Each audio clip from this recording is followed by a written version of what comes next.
کوردستان بووە بە مۆڵگەی پیاو کوشتن و ژن کوشتن.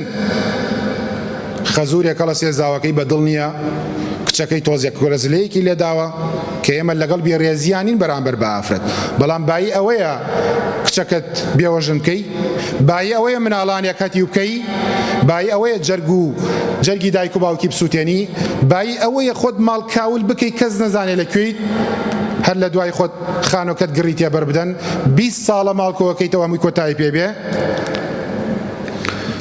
تەماع و ماڵی دنیا بایی ئەوە نییە. والله من جاری وایە لە تۆڕە کۆمەڵایەتەکانە کە ئیبینم لە فڵان کەس لەسەر دەفتەرێک کوژراوە، کاکە نەفەرێک ئەبینی خاوەنی 50 دەفتەرە.